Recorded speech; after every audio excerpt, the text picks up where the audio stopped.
Welcome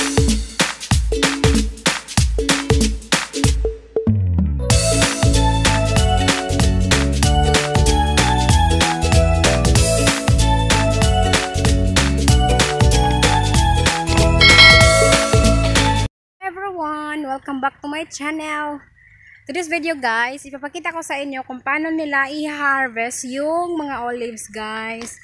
Kasi nangako ko sa inyo noon na ipapakita ko sa inyo kung paano nila i-harvest yung mga olives. At tingnan natin. Baka makatulong. Nag-start na sila mag-harvest. Nakakahiya, maraming tao.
ano lang, parang ano lang ako, parang ako lang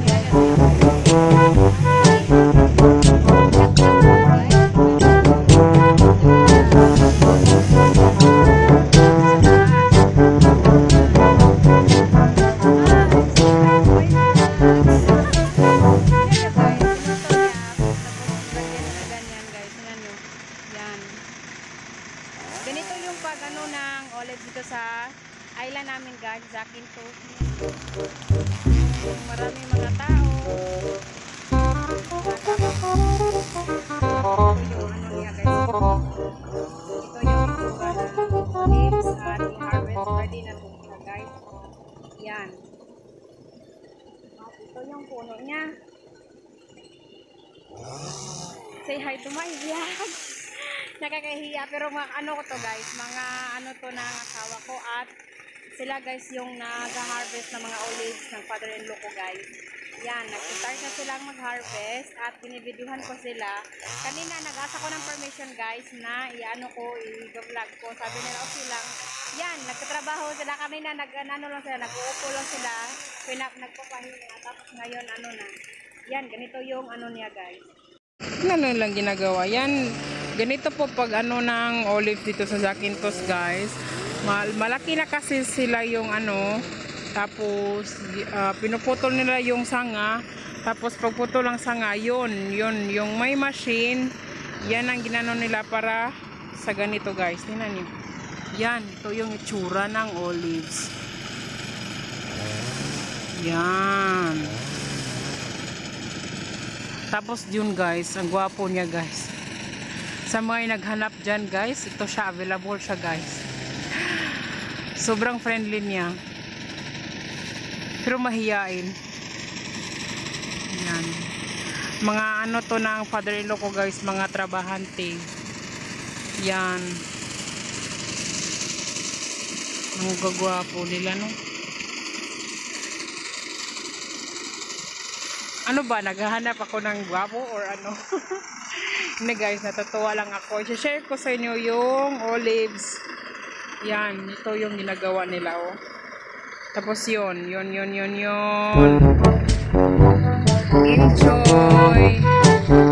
Ganito po pag-harvest nila guys. Tinagal nila yung ano. Guys, pauwi na ako guys kasi nahiyan ako sa kanila. Yan. Papunta na ako sa bahay namin, bahay ng father-in-law ko. Yan. Ganito kalaki yung lupain nila dito guys sa mga olives. Yan. Sagana sa mga olives. Yan. Ang lalaki ng mga puno, siguro mga more than 20 years na to siya guys. Tingnan nyo, ang laki. Tapos need pa nila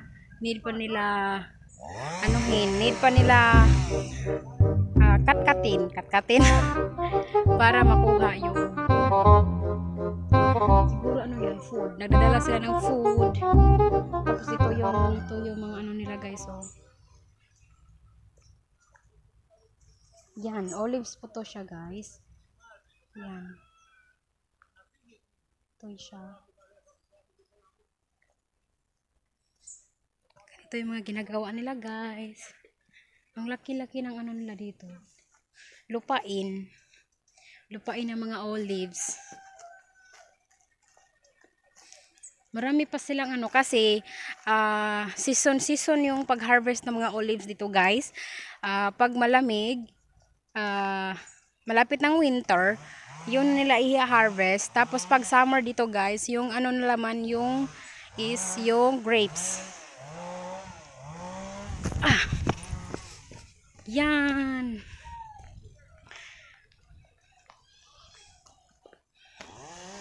So yun guys, ang aking vlog for today. I hope you like it, my vlogs.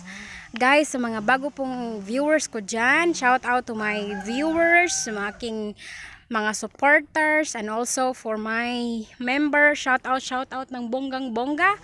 And also guys, I would like to say thank you for everyone who support my channel. And I hope you continue support and do like, comment, and do subscribe also. So always po kayong and hit the notification bell. So always po kayong ma-notify ng aking mga vlogs. See you! Bye!